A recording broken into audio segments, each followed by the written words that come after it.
Lost in Space. This is episode 47.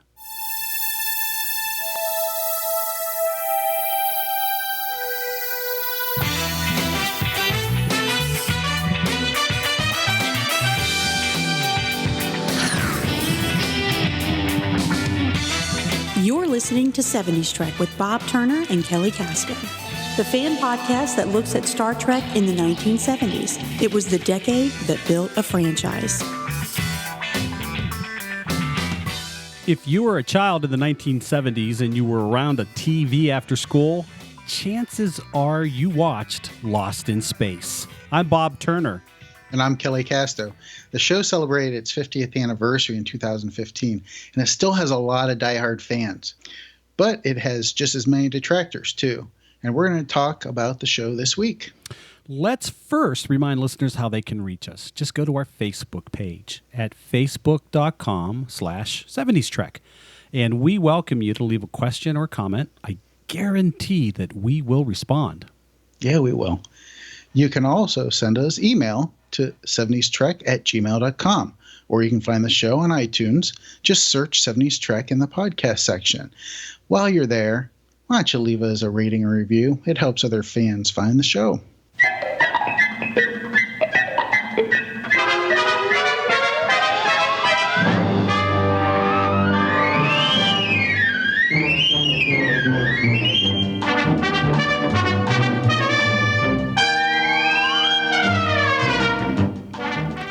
Lost in Space appealed to a younger audience than Star Trek did in the 70s. If you watched Lost in Space as a 10-year-old, you were probably pretty likely to watch Star Trek when you were 13. And while Star Trek and Lost in Space both take place away from the Earth, the comparisons kind of end there. Yeah. They're very different shows.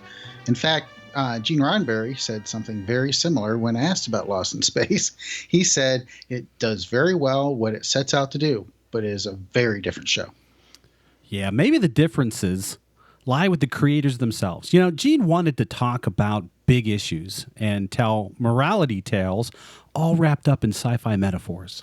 Yeah, and Irwin Allen was a storyteller who just wanted to get his TV shows on the air. Yeah, well, you know, you looked into Irwin Allen. Why don't you start by telling us what you found out about him? Sure. So Irwin Allen, by trade, was a journalist, and he worked originally in magazines, newspapers, and advertising. And at one point, he switched over to having a gossip column called Hollywood Merry-Go-Round, and it was syndicated in 73 newspapers. This helped make his transition to TV because he basically moved his gossip column to TV with a celebrity panel, and he also called it Hollywood Merry-Go-Round. And so he made he made his column into a TV show? Yeah, pretty much made it into a TV show. Seriously? Yeah. That's pretty ingenious. Well, and the announcer on it was Steve Allen. Really? Yeah. Wow. So this obviously led one thing to another. He did a few things, but he went on to direct and produce the documentary See Around Us in 1953, which won an Academy Award for Best Documentary. Now, just interesting side note, I have to tell this little bit about the documentary. It was based on Rachel Carson's best-selling book of the same name. And because she was so disappointed in Irwin Allen's final version of the script, she never sold film rights to any of her work ever again. Oh my God, you're joking. I am not. In other words, he butchered it? He did a nice job on it, yes. Oh, wow.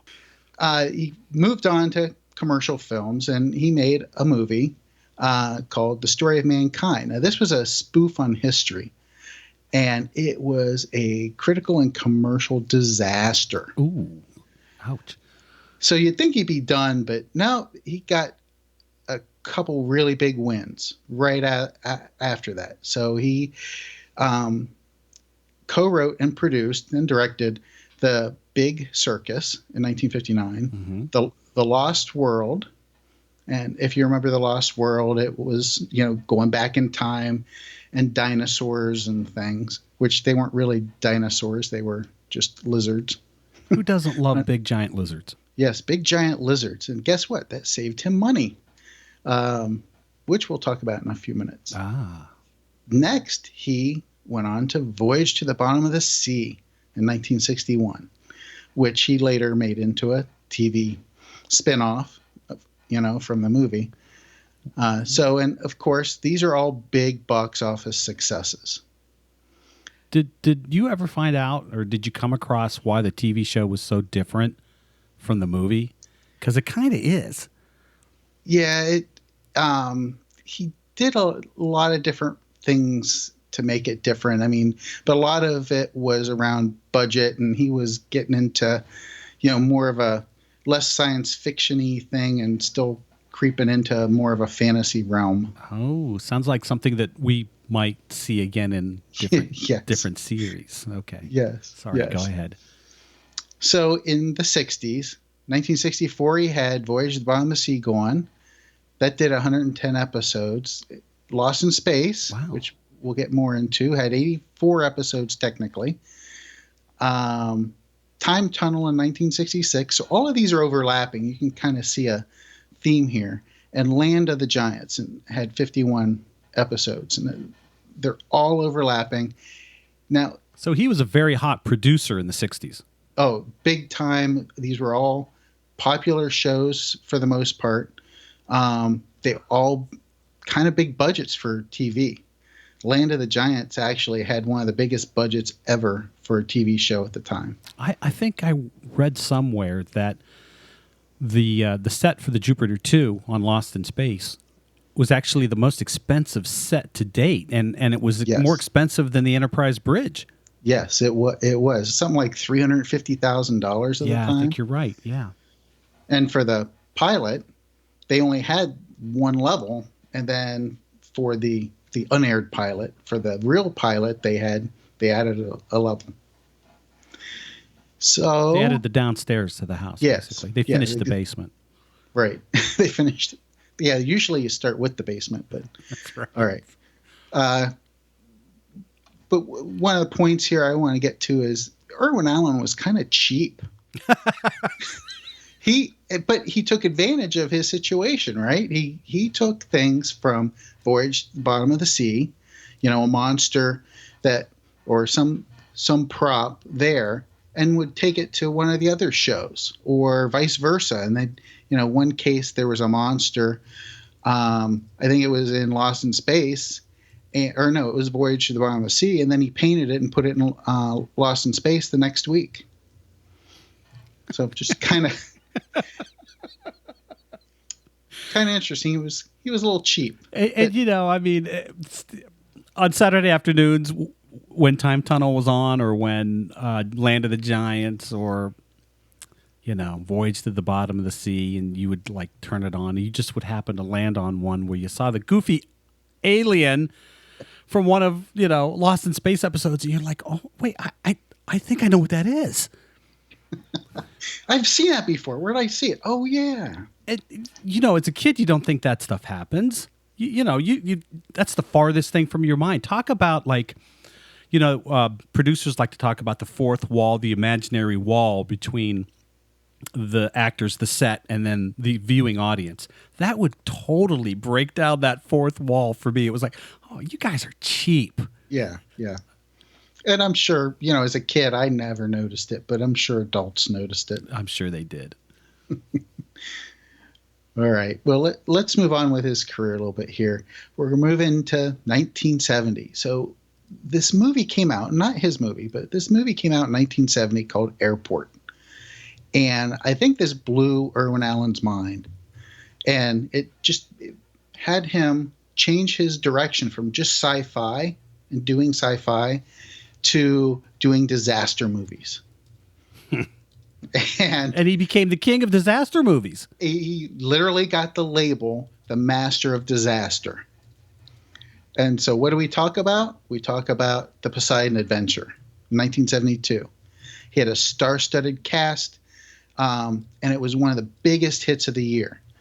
it even had the theme song was even nominated and won the Academy Award for Best Song, and it was sung by Maureen McGovern. Oh, that's right. Yeah. Huh. Oh, by the way, it was called The Morning After. Yeah, I remember that song. Yeah. Then he went on to the Towering Inferno in 1974. Again, big cast. It was a pretty expensive movie at the time. I think something like $15 million. It was a huge movie. I think it was huge. I mean, you had Steve McQueen, Paul Newman, William Holden, Faye Dunaway, Fred Astaire, Richard Chamberlain, O.J. Simpson, Robert Vaughn, Robert Wagner. Holy cow. It's quite a cast. All the A players at the time. Yeah. It was like Love Boat for a disaster movie. Just kidding. So Irwin Allen produced the movie, but this is kind of interesting. He's directed some of this stuff that he's done in the past, but he only directed the action sequences in Towering Inferno. Now, shortly after Towering Inferno, he left. Now, all this is 20th Century Fox he was with. He left 20th Century Fox when there was a change in management, and he had 3 disaster movies lined up with 20th Century Fox, and they canceled it because of basically money. Oh, the studio did? Yes. Ouch. Isn't it funny how that disaster movie thing really took off in the 70s? And it sort of starts with what you said, Airport. And then each movie, the stakes get bigger and bigger and higher to the point where we're talking about the Towering Inferno in 1974. Right. Crazy. Well, he got to continue his disaster theme when he went to Warner Brothers, and he was brought on by John Cayley. And Warner Brothers, now get this, they built an office building just for Allen. Really? Yeah. So he goes on and was with Warner Brothers for the rest of his career. And he didn't have as much success, but made for TV disaster movies. 1976, Flood. 77, Fire. 79, Hanging by a Thread. Also 79, The Night the Bridge Fell Down. And also 79, Cave In, with an exclamation point. Yeah, and unlike anything, these movies, they start to spin out of control. Yeah. And they get dumber and more ridiculous. Right. He also did TV shows, and most notably at the time was Swiss Family Robinson. Now, it only lasted 2 seasons, but it had a pretty familiar theme. Yeah. Now, he got a couple feature films, and it started to go downhill with these. So he produced and directed the Killer Bee film, The Swarm, in 1978. Now, this had a huge budget, star-studded cast, and the special effects sucked, and the dialogue just was horrible. So it ended up being just a flop at the theaters. He produced and co-directed Beyond the Poseidon Adventure in 79. And yeah, it was just, I don't know if you've seen it, Bob, but it was boring. I'll just put it that way. You can't go back, you can't go home. You can never, it's so rare to be able to do a sequel as good as the original. Most of them aren't. Right. And it was just, it didn't do well, obviously. And there was just the parts of it just didn't make sense. He then attempted a comeback in 1980 with another disaster movie, When Time Ran Out. And if you remember, if you saw this, I remember seeing it. Again, he had a decent cast, but it was a movie about people on an island and they have to escape because there's a volcano erupting. I never saw that. You didn't? Oh my gosh. I couldn't believe it when I saw it. And it, ironically, when the movie was released, guess what was going on in Washington State? Oh. Mount St. Helens erupted. Oh, God. So he got a little attention for that, but ultimately the film just was a bust. Wow.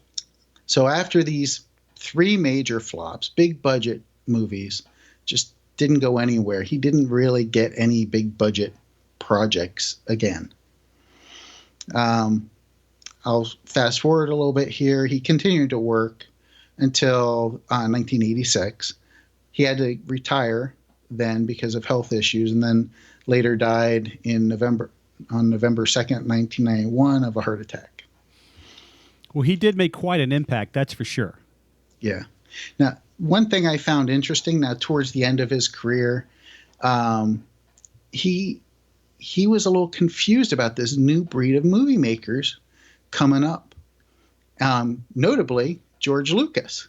Oh, you're gonna. I had the same story. Go ahead. Did you? Okay, I'm sorry. It's okay. No, it's okay. Go ahead. So this little movie called Star Wars, which was a huge success, we all know that. He didn't understand why it made any money, why anybody liked it. It had no big stars really, and there was no love story, and so he didn't get it. Isn't that funny? Yeah. Well, there you go. There you go. So that's Irwin Allen's brief history. So as you mentioned, in the 60s, he had quite a few projects going. And with the success of Voyage to the Bottom of the Sea, he wanted to create another show that would sort of continue this idea of sci-fi fantasy and sci-fi action adventure. And as you mentioned, hit upon the Swiss Family Robinson. That's the story of this family, the Robinsons, who are lost on an island and do all kinds of crazy things to survive. And survive they do, and they actually come closer together, become a tighter family. And that idea, he thought, would be really neat if we just put them in space. And so he came up with the idea of Lost in Space. The show aired on CBS from 1965 to 1968 over 3 seasons. And the basic premise of the show, in addition to what I just said, is this, that the Earth is experiencing a population explosion. Now, our resources are beginning to grow thin, and we need to start colonizing other worlds to ensure the survival of the human race. And so the Robinson expedition aboard the Jupiter 2 is this first attempt to send settlers, pioneers, not explorers, onto new worlds, Earth-like worlds, where they can begin new human colonies. Now, as a kid, I think if you, as you hit upon the first episode, that goes right over your head when you're 10. It might go over your head when you're 11. Maybe in 12, you kind of hear that and go, oh, that's interesting. Okay. But it's not really until you're an adult and you think back about this, right, that it really starts to resonate. He's thinking about or came up with a thought about it, something that didn't exist in 1964 and 65. The world wasn't overpopulated then. Nobody was talking about population, at least not to the extremes that we talk about it today or that we have to experience it today. And certainly we weren't talking about global warming or human-caused climate change like we do today. So yeah. I thought that was pretty insightful on his part to sort of happen upon that idea and project that forward to be, the real crux of why we would send families out into space. That's plausible. Very. You can buy into that. At least I can. Can you buy into that? No, absolutely. Yeah. So the cast included some good actors. Guy Williams played John Robinson, the father and the head of the expedition. Guy Williams had played Zorro on ABC from 1957 to 1959, so TV viewers knew who he was. June Lockhart played his wife Maureen. She had played another mother on the show Lassie, playing Ruth Martin from 1958 to 1964. And she went on after Lost in Space. As soon as it was canceled, she got a job on Petticoat Junction as Dr. Janet Craig. So she went right to work. Mark Goddard played Major Don West, and TV viewers would know him as Detective Sergeant Chris Ballard on the show Detectives. where he played that character for 3 seasons. Marta Kristen is an interesting actor. You know, she started acting in 1960. She had a number of roles on TV, but Lost in Space was her first cast part. But what's notable about her, she was an orphaned baby in Finland and was adopted by an American couple from Detroit, and they ended up moving to Los Angeles, which really allowed her to get into acting. Wow. Think about those dominoes. Yeah. How they connected. That's pretty crazy. That is. Billy Mumy, you know, he played Will Robinson. This was his first cast role, but not his first acting job. He had played on a bunch of different shows as as a guest kid actor. Angela Cartwright, she probably had the most acting experience of all of the 3 kids. She was in the movie The Sound of Music. Yes. And was also on the Danny Thomas show, Make Room for Daddy. She played little sister Linda Williams from 1957 to 1964. And of course, there's a Star Trek connection here.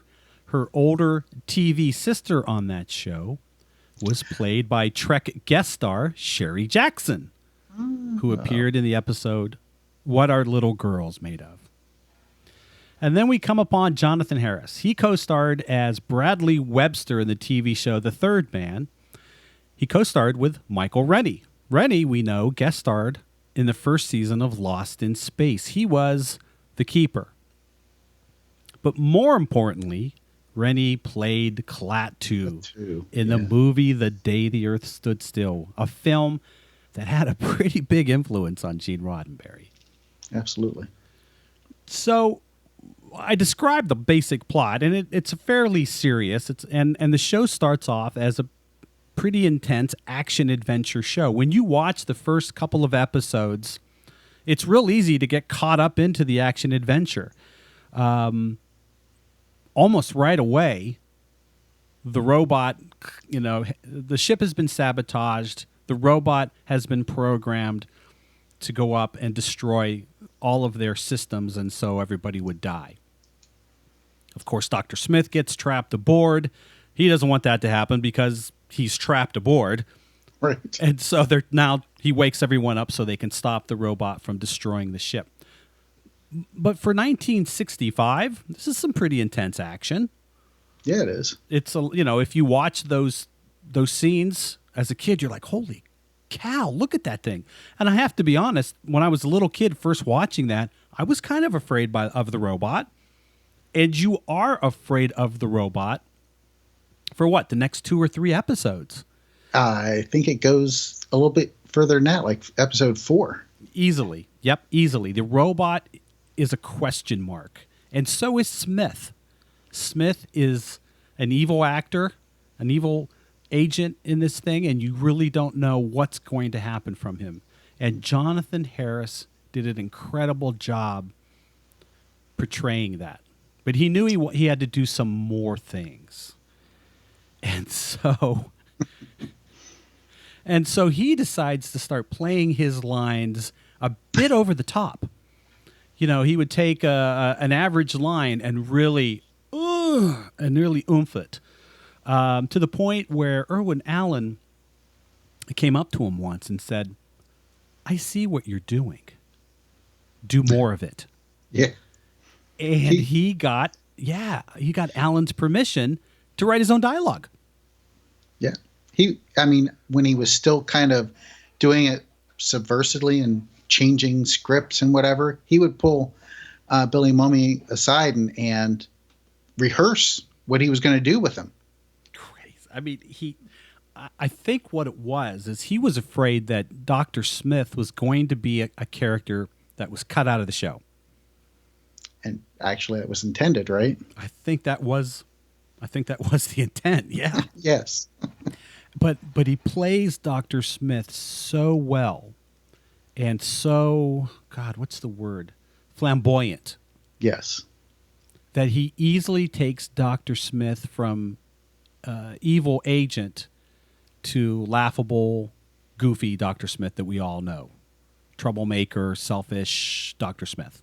Right. That causes all of the problems for the next 2.5 seasons after this. Something else that the writers noticed was that there was a really unique chemistry between Will, Dr. Smith, and the robot. Episodes in the second part of the first season, after The Keeper, part 2, really begin to focus on this three-way relationship. You'll notice up until that point, the robot is still very robotic in the way he speaks. Very clipped tones. Yes. After that, did you see it too? After that, the robot begins to relax in his speech. Yeah, and it's an interesting change. The robot becomes slowly, and they do it well. They do it over the rest of the season. He slowly becomes more human. Right.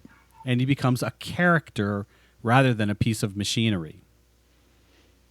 That was something that was not expected. And in fact, the other actors in the cast, Guy Williams, June Lockhart, Mark Goddard, they didn't like that very well because they were the stars. Right. An inanimate object is taking the spotlight, essentially. Yes. The robot's got more lines than I do. I have first billing. What's going on? I mean, think about it. What's the first thing you think of when you think of Lost in Space? First thing is the robot. Danger, Will Robinson. Yes. The second thing you think of is Dr. Smith. And then you probably think of Will. Down the list is John Robinson. Near the end is Don West, And it's just the way that the show unfolded. And the writers grasped that relationship and that chemistry, and they ran with it. What are you going to do? That happens in shows. Shows don't always, they don't, they're living things to a degree. Well, they evolve. They do. And they don't always go the way you plan them to.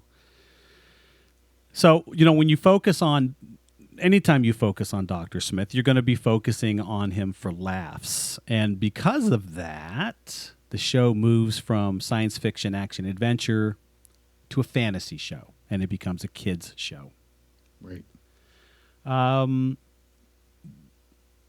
of the main writers for the series was Peter Packer. You'll see his name pop up a lot in episodes. And he has about 25 writing credits for the show. He wrote some of the best episodes that Lost in Space has.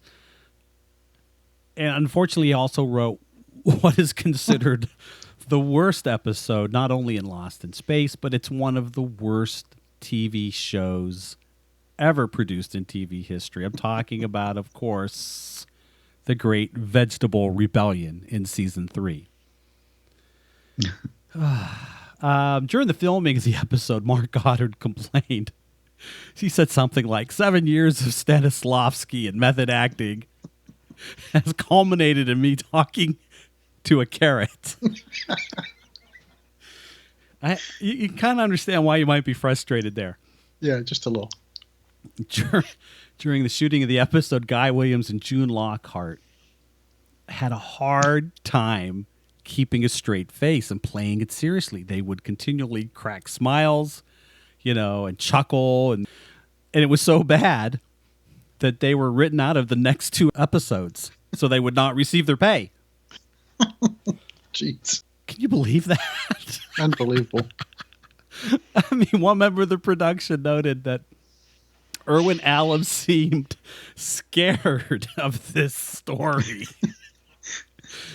He kept pushing it further and further back in the schedule of episodes. Oh, that's funny. And so if you notice, it's like the next to last episode in season 3. Right. Like he knew it was coming and he kept pushing it back. He didn't want it to air. And finally it was like a script in rotation that needed produced. Or you'd have to scrap it and start all over again. And they didn't have the time or money to do that. And so it was going to get produced. Even Peter Packer knew it was a bad story. A little anecdote about him apologizing to Jonathan Harris on the set about the script. And he said something to the effect that, I'm sorry, I just didn't have one more damned idea in my head. This is all I could come up with. Oh my gosh. It was starting to slide at that point. So Lost in Space they're looking at it from what's season 4 going to be like? And reportedly, though, 20th Century Fox was still recovering from this legendary budget overrun on Cleopatra. Oh, jeez. And right. I mean, millions were lost. Millions. And it just devastated 20th Century Fox. And so they're looking to slash budgets everywhere across its film and television productions. So Allen, and many reported this, they report Allen claimed the series couldn't continue with a reduced budget. They wanted to reduce the budget for the next season by 15% from season 3. And in fairness to the studio, you're thinking that the sets are already built. You should be able to move on with 15%. Do away with the donuts in the morning or something. Right. I mean, I get it though. Yeah. And I also get Irwin Allen's point. Costs go up, and to make things worse, CBS was giving him the squeeze too, right? Why don't you tell us about that one? So he, during this negotiation with the CBS chief executive Bill Paley, Allen just storms out. That was what sealed the fate of the show. Now, if you watch the Lost in Space Forever DVD, there's a documentary on it where it's citing declining ratings and escalating costs as the reason for the cancellation. However, Irwin admitted that season 3 the ratings were increasing from a percentage perspective of children viewers, which we would expect, right? Well, when you look at the Great Vegetable Rebellion. Well, right. But the adult viewership was going down. And this meant there was a drop in the quality audience, quote unquote. And, basically advertisers needed that quality audience. They're the ones who spend the money, right? Well, it started off as a family show. So the adults would be sitting and watching with the kids. The adults, the parents, have the money. And so the ads were geared toward them. But you're absolutely right, Cal. As the seasons moved on and the shows got stranger and stranger, it is very difficult to watch anything in season 2.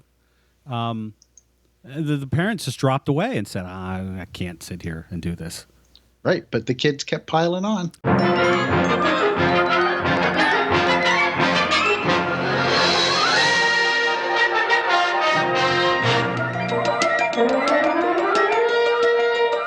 Well, one of the things we should talk about as we're talking about Lost in Space is also the music. Because the music is a real gem in this show. It's composed by John Williams, who in the 70s would compose music for The Poseidon Adventure, The Towering Inferno, Star Wars, Close Encounters of the Third Kind, Superman, and just a host of other big-time movies.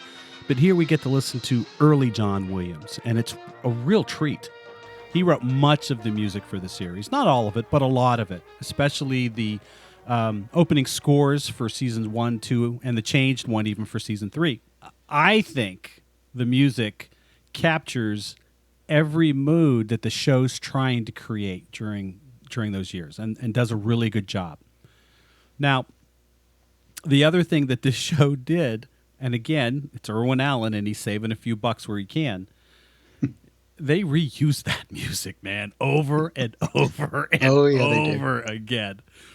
As a kid growing up in the 70s, we would go play Lost in Space, and in my head was always, one of the fight theme songs. Right. Dun, dun, dun, dun, dun, dun, dun, dun.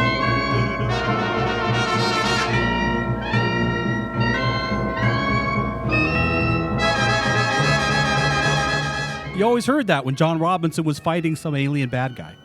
Right. I can't believe I just tried to do a... I know. I can't either. Try not to laugh at Pretty you. impressive, huh? Yeah, that is. So those themes, because they were used over and over and over again, you really got to know them. They became really recognizable as Lost in Space music. And it's...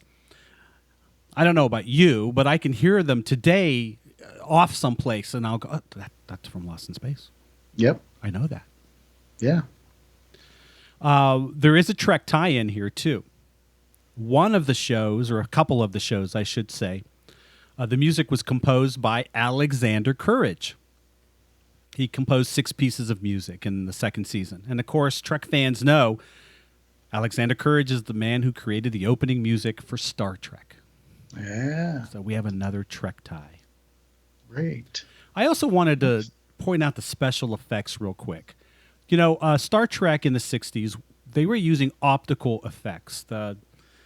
Put the model in front of a blue screen, and eventually that blue screen would be cut out, and a starscape or a planet would be laid in through other optical layers after that.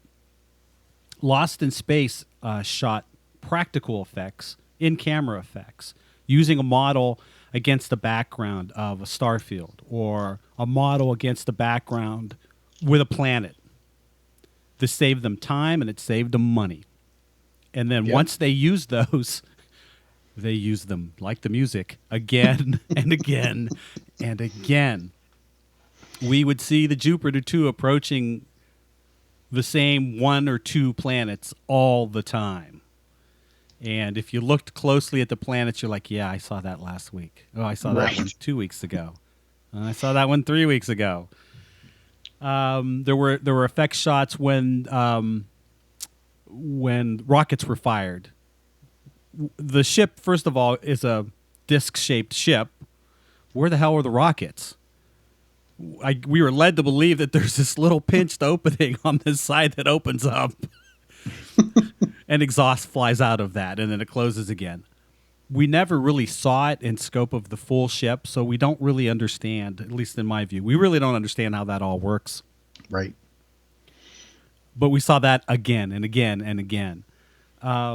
Even the shot of, you remember Hapgood from season 1? And he has sort of a Mercury capsule-looking ship with legs. And we see it at the end of the episode taking off, and we look up at it, and we can see the Mercury capsule-style ship with the legs and some fire thruster, exhaust coming off of it. Yep. We see that same shot looking up at Hapgood's ship over and over and over again. Every time there's a spaceship, an alien spaceship, landing or taking off from a planet where the Jupiter 2 is. And it doesn't matter what that ship looks like. The bottom of it all looked like Hapgood's ship. Yep. And I can remember as a kid going, that ain't right. That's not right. It wouldn't look like that. That's not right. But there you go. There you go. Saved money. It saved money. Oh, geez. There was Lost in Space or almost Lost in Space in the 70s, wasn't there? Yeah, there was they took a run at Lost in Space, the cartoon.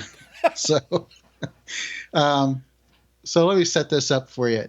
ABC in 72, 73 television season, they were producing a show called the ABC Saturday Superstar Movie. Now, this was, a weekly collection of animated movies or pilots or specials from various production companies. Hanna-Barbera took a shot at producing a Lost in Space cartoon. Now, the only returning character really was Dr. Smith. And it was voiced by Jonathan Harris. But it was a little different. This is kind of like Lost in Space Askew. It was, the typical rocket you'd see in the 50s that, had stood straight up and down. It wasn't a saucer. It was more like a... I think they called it a shuttle at one point, didn't they? Yeah, right. And but Smith, it didn't look like a shuttle. It didn't look like a shuttle. It just looked like a rocket, maybe from, Marvin the Martian or something. Right. And of course, it was a Hanna-Barbera cartoon, so it looked like when they ran, it looked like Scooby-Doo and all of them running. And did you recognize some of the voices too? Like the voices you would hear from other cartoon shows. Right, exactly. Like I think Daphne was the girl Or Thelma. I think you're Thelma right. from yes. Scooby-Doo, I think it was. Yeah. Yep. And in this case, Smith was on board, but he was a passenger. Yeah. And he was excited to go to wherever they were going. Now, I'm not going to go too much further into this. It was never picked up as a series, obviously. It was a one and done. Thank God. About a 45-minute beginning to end thing. And, I'm going to give you a spoiler. It basically was an anti-pollution message. So it's the 1970s. Go figure. Exactly. So there you go. Lost in Space, the cartoon. And they did have the robot. They did have a robot, stylized version of the robot. Wasn't the robot's voice. He had lost some weight and some height. Right. And it was purple. That's right. And it was purple. And they didn't call him Robot. They called him Robon. Right. I didn't get that. I didn't either. He was in flight control, too. He wasn't an environmental robot. Right. Oh, well. Oh, well. There was almost some... Well, I shouldn't say almost. There was an attempt at another version of Lost in Space in the 70s. After the show went off the air, Bill Mumy really sort of concentrated on music, became a very good musician, became a prolific songwriter, moved those talents into writing in general, wrote lots of different scripts for different shows. In the 80s, he produced shows. I think you have to remember that he was on a groundbreaking show. Are you talking Babylon 5? Thank you. And so, Bill Mumy has quite a resume. Well, in the mid-70s, he wrote a script called Lost in Space Epilogue. And it was the story of the Robinsons 10 or 15 years later with some notable changes. John Robinson... somewhere along the way, has become paralyzed, and he's a little broken down, Will has grown up. Dawn and Judy, they have a 5-year-old boy. And it's the story of them sort of coping with these changes, still lost in space a decade or a decade and a half later. And Mumy was pretty proud of it. And he called Irwin Allen. Got Irwin Allen on the phone and pitched it. And in the middle of the pitch, Allen interrupted him and said, "I really don't want to hear this anymore." And, wow. Bill was like, "Well, I don't understand. I wrote this. I think it's really good. I understand. Maybe you have something else that you're thinking of doing, and I could work with, on that with you." And Mumy says that Allen said to him, "Billy, when I want to do a Lost in Space movie and have you involved, I'll let you know." And that was the last time the two of them ever spoke. Wow. Yeah, that was cold. That was cold. I couldn't believe that. Let me say, I've got one more bone to pick regarding Bill Mumy, and it's not with him, but the producers of the 1998 Lost in Space film. And if you've seen that film, and you know that there is an adult Will Robinson in that film, it should have been Bill Mumy. It should have been. I don't understand why it wouldn't have been. It's so obvious that I'm sure some producer somewhere went, "Nah, we're not going to do that." But the tie-in is incredible. It is. And he's a perfect he's a good opportunity. actor. Yeah. So it's a shame that they didn't do that. Yeah, it sure is. Wow. Kelly, let's wrap up. Do you have any favorite memories or episodes or anything that you'd like to mention? We've talked about a lot of things here, and you've talked about the story arcs, and actually as a kid, the first season, really those story arcs, especially the first 5 episodes, just drew me in like you wouldn't believe, and then just can't wait for the next one. Yeah, right? I agree. And then top it off, how they ended every episode. Basically, it was, tension grabber, that cliffhanger. Yeah. God, I gotta watch. Now I gotta watch. Yeah. Right. You'd come back from commercial and it would start, 2 minutes of something you knew had nothing to do with the episode you just watched. Yep. And it was the cliffhanger setup. Yep. Yeah. And as you've mentioned, they really played up the Will, Dr. Smith, and robot relationships. which I really enjoyed. And just having Will constantly seeing the good in Dr. Smith and just always that eternal optimist that he's a good guy. Just, I like that. And then also the Dr. Smith and Major West interaction. It was always a little contentious. Do you remember, though, in the third season episode, I think it's the Space Primevals, where Dr. Smith actually saves Dawn and they get trapped in a cave and they have that nice conversation about the two of them and their relationship? It was really good writing, really good acting. And it's one of those moments in a show that was going in a whole different direction that you really didn't expect. Right. One of my favorite moments from Lost in Space. Yeah, mine too. So another character, I love the Will character. I mean, what's not to love? He's kind of like a cross between Tom Sawyer and a science nerd. So earnest, so honest, so upstanding. Yep. But will jump in and get in trouble in a moment's notice. He just doesn't consider the consequences necessarily. He just has to go save Dad or go shoot the Cyclops or something. Yep. So really like that character. And, of course, the Jupiter 2. Now, I'm not a fan of the outside, but the inside, the 2 floors on the inside, just were inviting. As a spaceship, I don't want to be on the bridge of the Enterprise necessarily. I want to be on the inside of that Jupiter 2. That's cool. That's cool. So it felt more comfortable, more natural. It was set up for a family to live. Right. That's nice. That's a nice way. I hadn't thought of it in that way, but you're right. And I really liked season 2 when it went in color. It was striking. Yes. And the colors were so, I mean, like you said, striking, vibrant. Yes. Well, yeah. I've been missing this. For the longest time, I thought it was my black and white TV that we had at the time. And no, sure enough, there is color. Especially when you leave the last episode from season 1, and it's kind of a dark episode. Yeah. And then you start season 2, and it's big and bright, and you're if you watch them back to back, it's almost like you're watching 2 different shows. Right. You're Pretty going impressive. from Kansas to Oz. Yeah, right. Exactly. That's good. I like that. And then, of course, there's the robot, and I'll end there. Just exclamation point on the robot. Well, let me echo your comments about Will and the robot. I totally agree. In fact, as a little kid, I wanted to be Will Robinson. I wanted my dad to be John Robinson, and I wanted to hang with the robot. Right. I mean, how cool would that have been? I always remember thinking, wow, that would be so cool.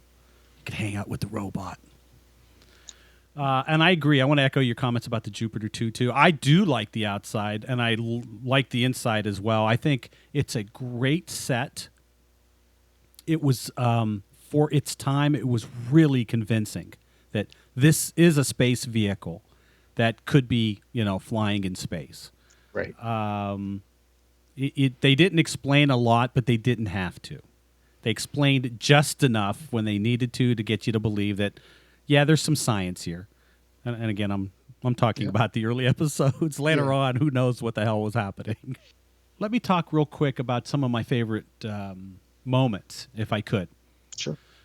You've already talked about the story arc in the first 5 or 6 episodes of season 1, so I won't mention that again. But I'm totally on board with everything you said.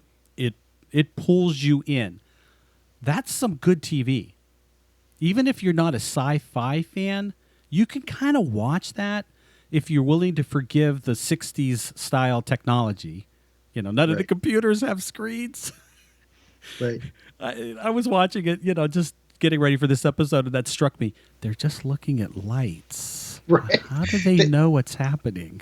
Occasionally they had a strip of paper. Hey, look at that data. And the strip of paper, Right. Like a teletype machine paper or something. As the anchor was on the air and he was narrating about what was going on, and he cut to the address by the president. I don't know if you noticed this. In the foreground was an ashtray. Yes.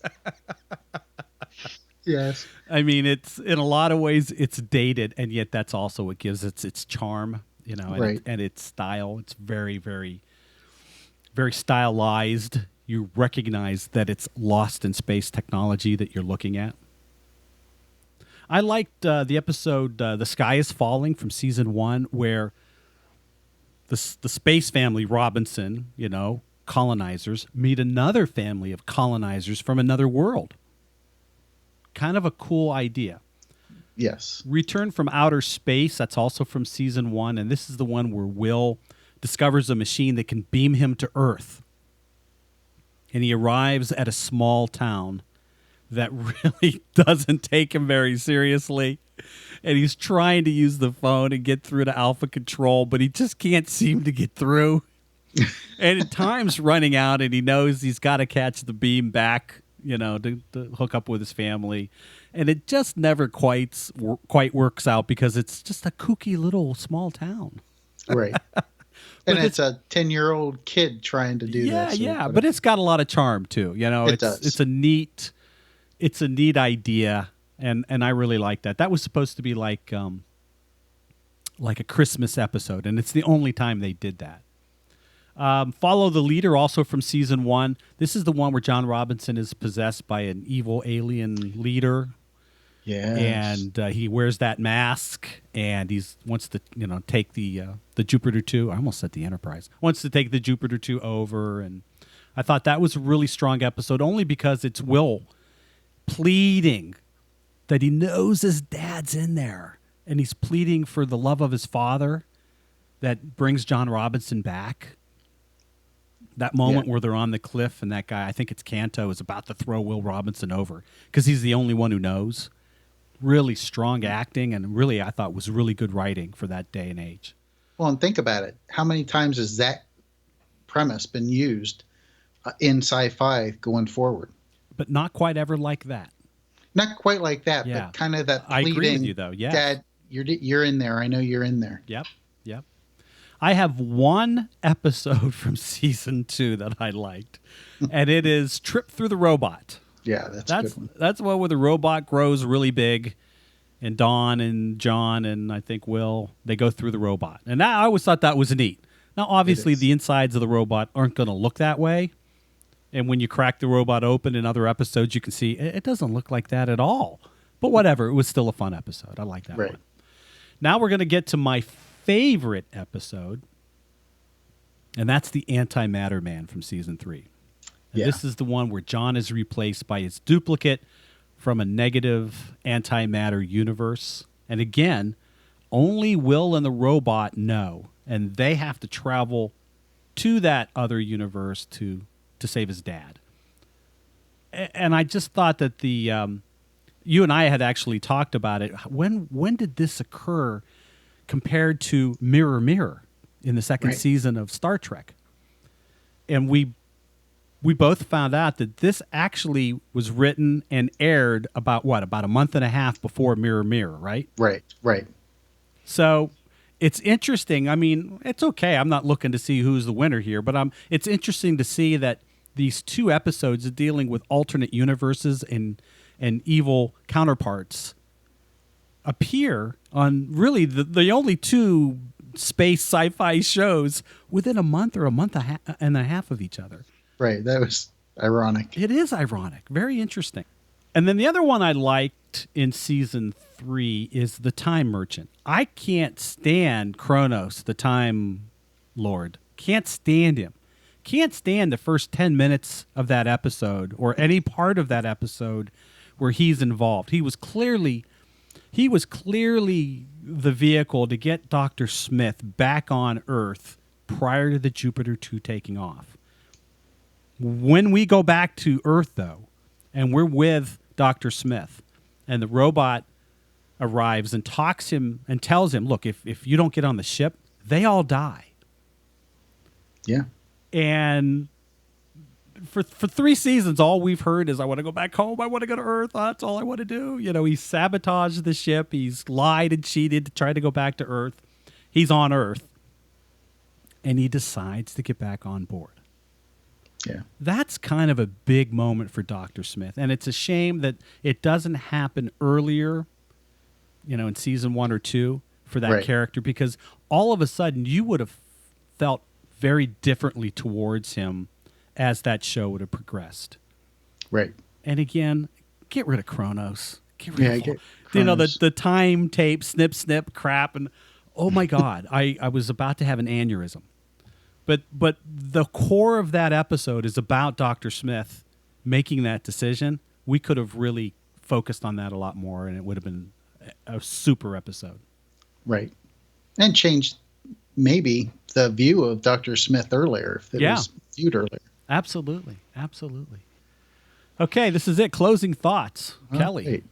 Well, so Lost in Space, it needs to be viewed from a mid-'60s perspective, right? Where sci-fi was just relatively new to TV. There's been movies, but new to TV. Star Trek, Lost in Space. It was supposed to be an action adventure in the vein of Swiss Family Robinson, with a little bit of a sci-fi twist thrown in. The intended audience was for the whole family, right? Where, not necessarily the same audience Star Trek had, where that was targeted to adults. And it had an adult theme, as Bob had pointed out earlier. It was meant to be a little campy and humorous. They did this on purpose. So we got to view it for what it is. Yeah, nice comments. I agree with that. A lot of people diss this show. They dismiss it. They say Lost in Space is a kid's show, or it's a fantasy show, or it's not true sci-fi. If that's something that you want to do, that's okay. You're free to do it. For me, though, Lost in Space was part of my childhood. Right. Just like playing hide and seek or Ghosts in the Graveyard, or, I don't know, climbing trees or pretending I was playing Lost in Space or Star Trek, just like those things. I did them as a kid. I don't do them anymore as an adult. I view those things differently now, but it doesn't mean I don't have fond memories for them. And that's how I feel about Lost in Space. Is it my favorite thing to watch today as an adult? No. But I also don't climb trees anymore, and I don't play Ghosts in the Graveyard or tag or hide and seek. And because of that, I think I can be, I have these fond memories and these fond feelings towards it, and I'm perfectly okay with that. Amen.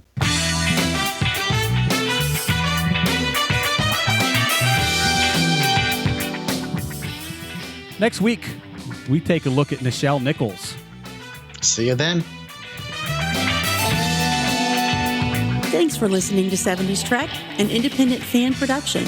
Join us next week as we explore more about the production, the actors, the producers, and the influencers of Star Trek in the lost decade of the 1970s on 70s Trek.